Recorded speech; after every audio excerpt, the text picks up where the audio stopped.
Hello, welcome back to Jonathan Investigates Women's Football. Today we have Katie Box with us, a goalkeeper from the area, the local area in the Black Country.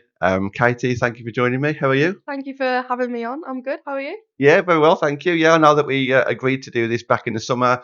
I asked Katie, would you jump on and speak about going to the United States and keep us in touch with how things are going? Um, Obviously, Katie used to be a part of Stourbridge, which is a club that I support, my local team, and done very well since then. So we tried to do it back like over Christmas time, but you was busy with work, as was I. But now here we are. So how's life back in England? Yeah, it's pretty decent. Very different to the United States for sure. But yeah, just getting my foot back on the gas and just contacting teams and everything. So just seeing where things go and hopefully within the next few weeks can get back to training. So Yeah. yeah, quite good. Sounds good. So we're going to talk a bit about obviously you as a goalkeeper. We're Yeah. going to talk about the Stourbridge pathway when you was there. Very successful time for you, winning the league at Redditch Borough, and of course, yes, time at in the United States. So plenty to be getting on with. I think the first thing I want to talk about is I just saw on your Instagram you was out with Grace Murphy, old Stourbridge player, currently plays for Redditch Borough. How was that night out with Grace? Yeah, it was good. It was nice to have a bit of a catch up. Obviously, I'm really close with the girls from Borough. It was a really good time for me. Made some really good like connections and good friends. So it's nice to, have that friendship on and off the pitch. Yeah. And obviously, like you said, she was at Stourbridge for that short time.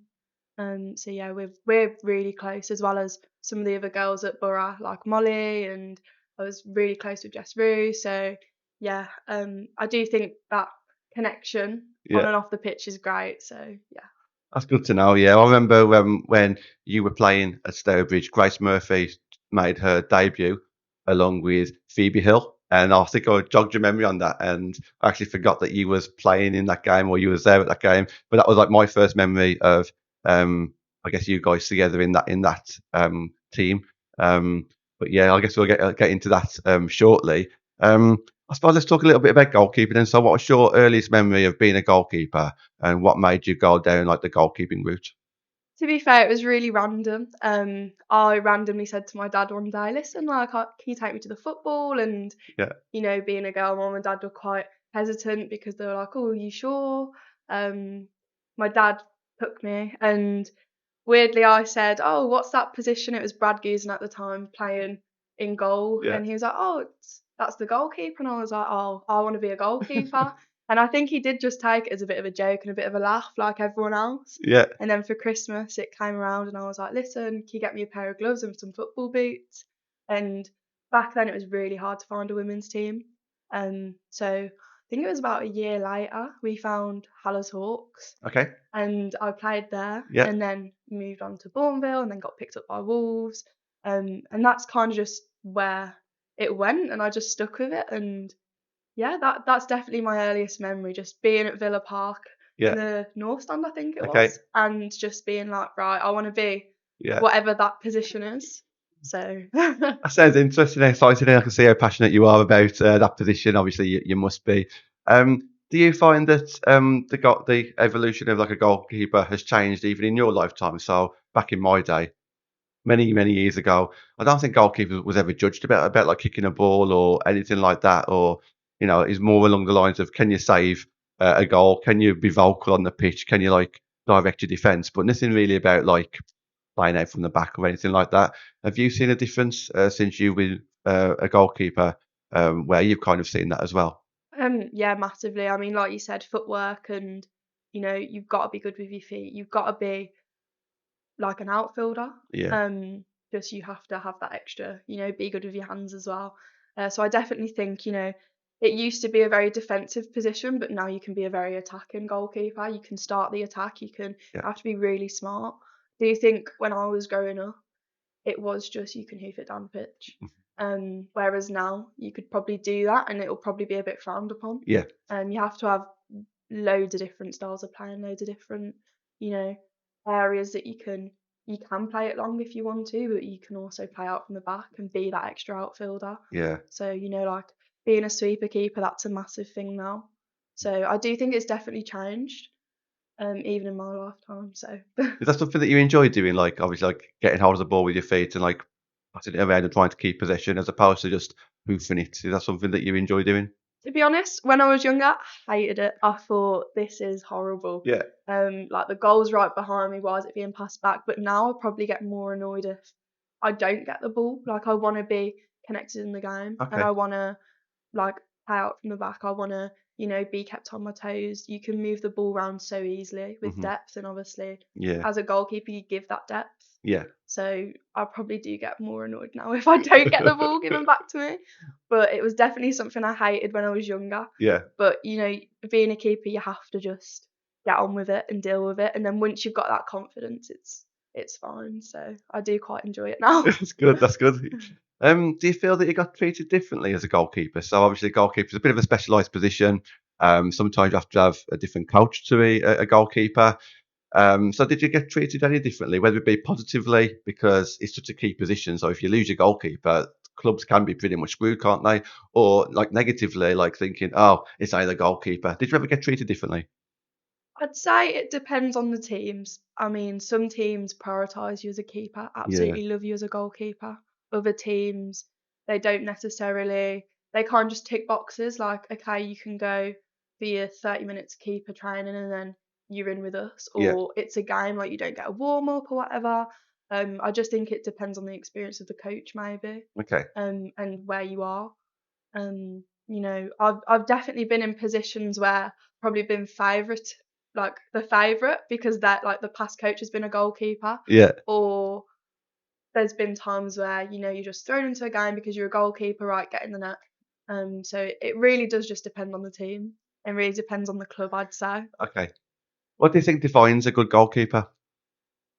I mean, depends what defines a good team, mate. At the Okay. end of the day, you're still a part of the team as much as, you've probably just got more to, it's a different position, so you've probably just got more to Yeah. focus on. But, the same as being a good teammate, you still need to be like a captain. You still Hmm. need to speak to the team. You need to be involved. You need to put yourself out there. Confidence is a massive thing. And I definitely think you need to, put your mistakes behind you. I was definitely, when I was younger, someone growing up who would dwell on the mistakes, Okay. and you have to just put them behind you. Yeah. So, I think that really makes a good goalkeeper. Mindset's a massive thing. It's all mental. So, You mentioned a few of the junior teams that you grew up with, I guess there. How did that develop from, say, girls' football into then women's football? So just name the teams that you was with again and like how long you was with them, and then how did you find Stourbridge?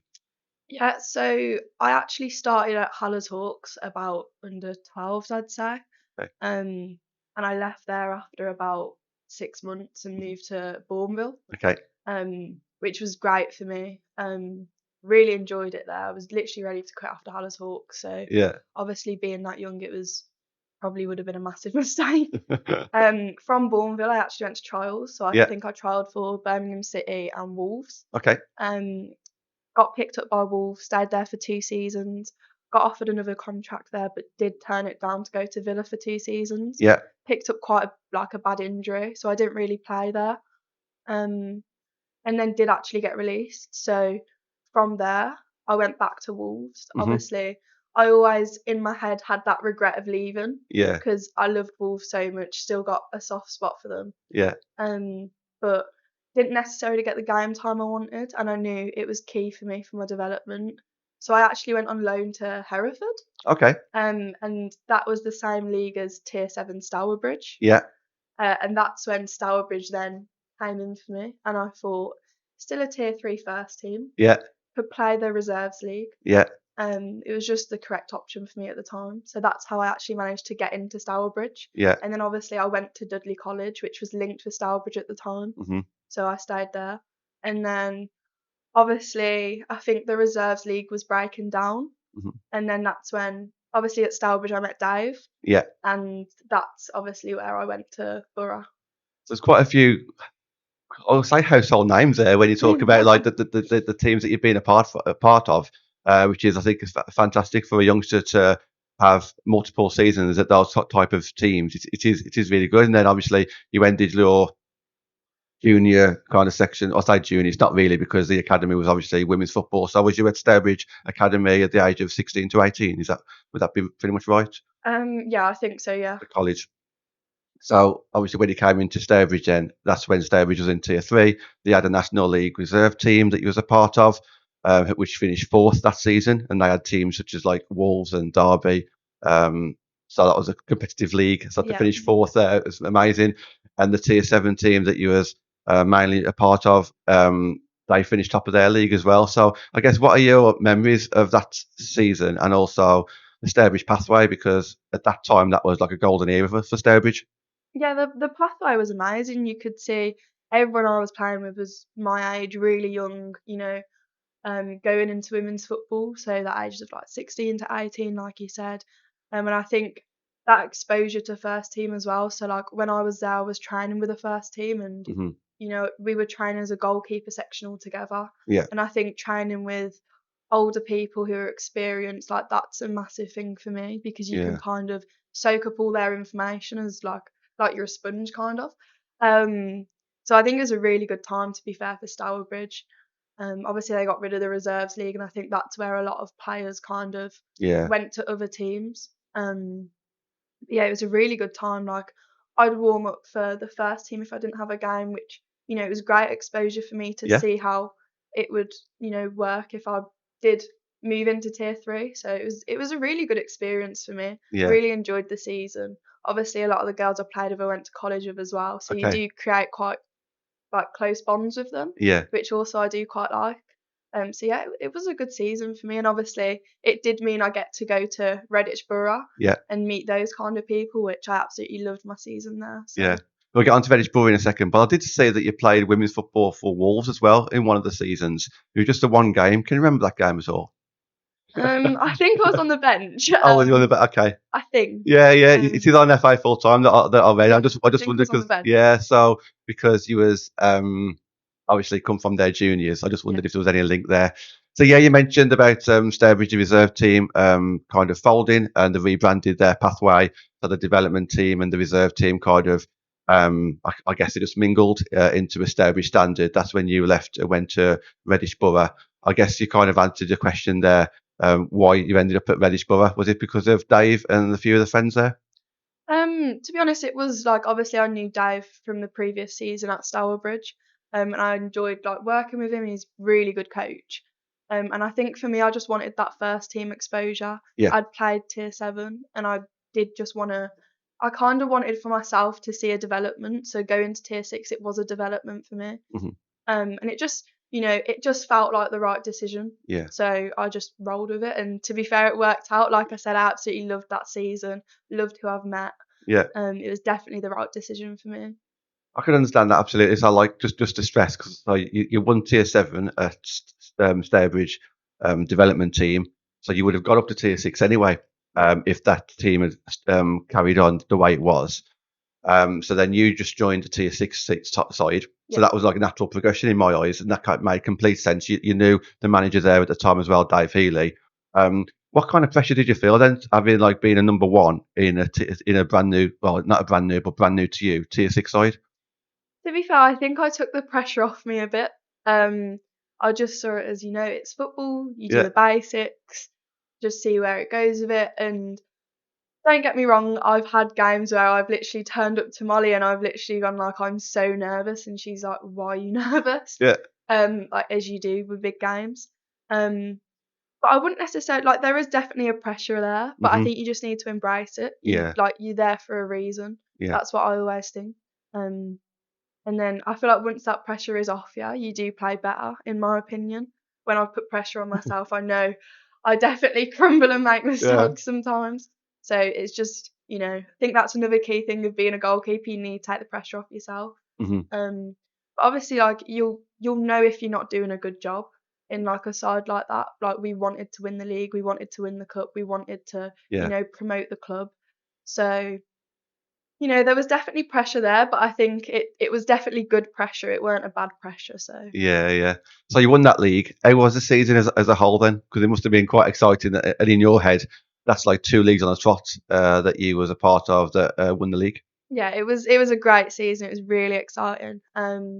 Like I say to my parents all the time, it's the best season I've been a part of Yeah. with any club. Like I loved the girls, I loved the coaching staff, I loved how things were like, you know, set out. Mm. It was a great like season for me. And yeah, really good for the club as well for sure. At what point of that season did you know that you were going to be leaving and going to the United States? To be fair, as soon as I was kicking a ball, Okay. it was my goal. I wanted to go play in America. I wanted Okay. a scholarship in America. Yeah. So like from the age of like 12, that was the goal. Yeah. So obviously I knew as soon as I left college, like that's it. I need to look for scholarships. I need to get an agency. I need to like sort it out. Yeah. Yeah. I signed with the team in America in January last year. Yeah. So about then, I kind of knew that I was gonna, leave the club and, Yeah. see how things would go in America. So yeah. I think listening to all this, obviously you had a good junior career with the teams that you played for. As soon as you step into women's football, you won a league and then you won a league again. You're then kind of chasing that dream to the United States. How did you kind of stay grounded, or not like get not too big headed as such, but like a lot of things were going right for you at that point. How did you kind of like adapt to that? Is that kind of what you were thinking as well?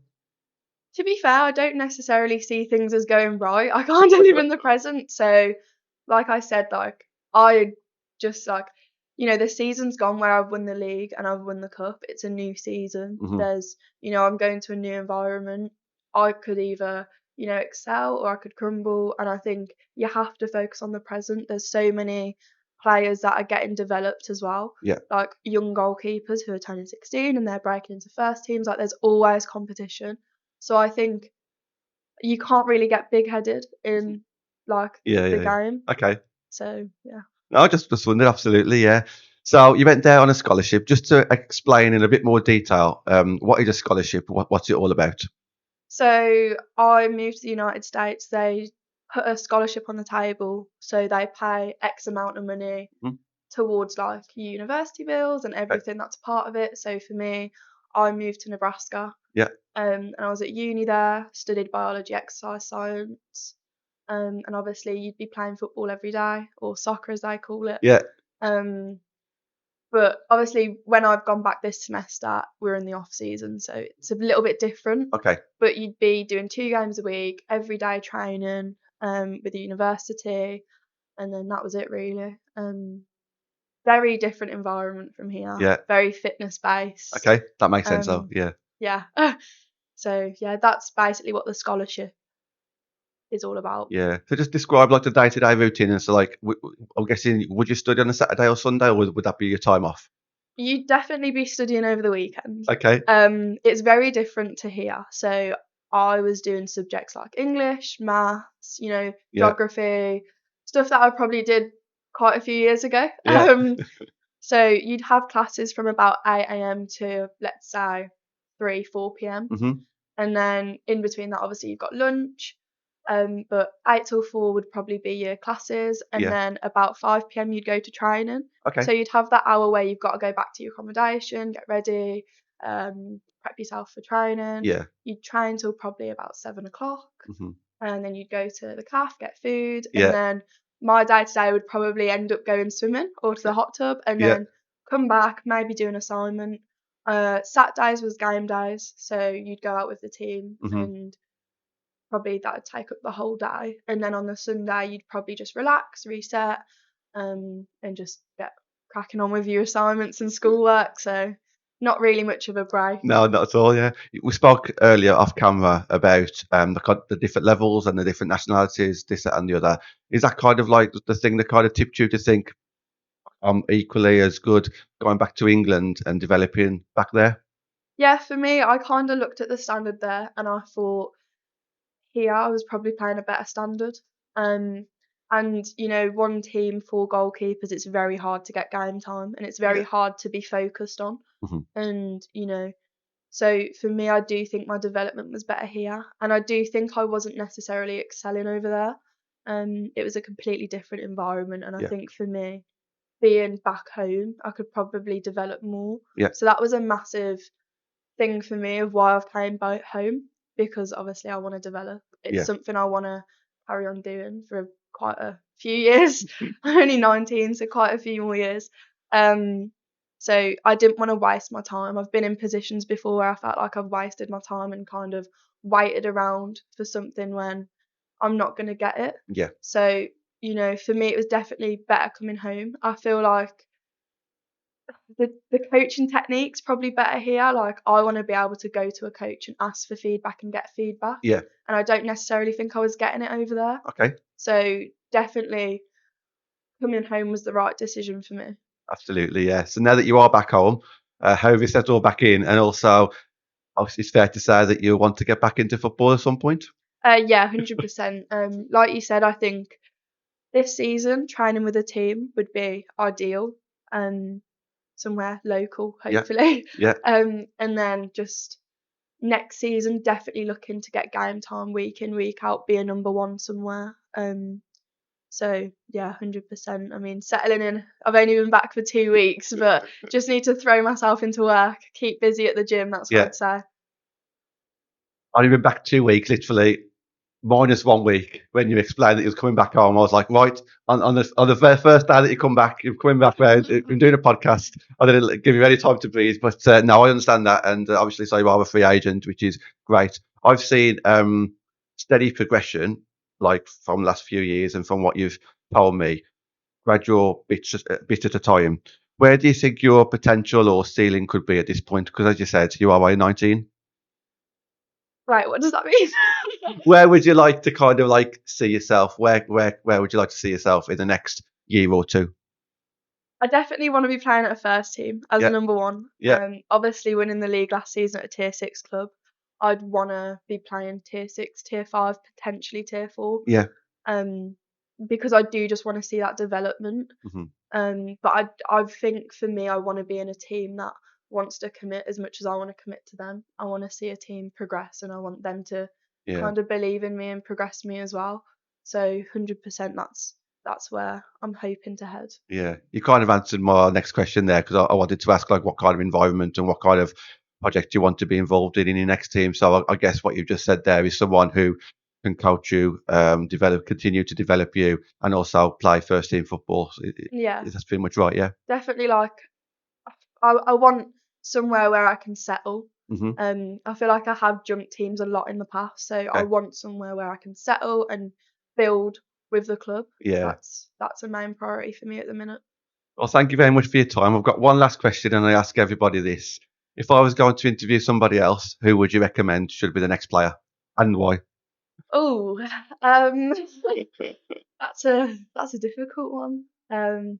I'd probably say any of the Borough girls. Okay. Because that's who I'm closest with. Maybe Grace Murphy. There we go then. We'll have a word to Grace. At least it's someone that I know as well. So, yeah, fantastic. Look, thank you very much for joining me. I know how busy it is, personal life, and getting back into football, getting back into living in England. So I do appreciate your time this afternoon. I'm off to watch Stourbridge hopefully this afternoon. Have you got any games lined up to go and watch at all? Not at the moment. I am quite busy with work, so when my work schedule comes out, I've definitely planned probably to go see Redditch again, watch them over Christmas. So that was really nice. So yeah. Excellent. Look, thank you very much, and Thank you for your time. no problem at all. I'll see you on the pitch again soon.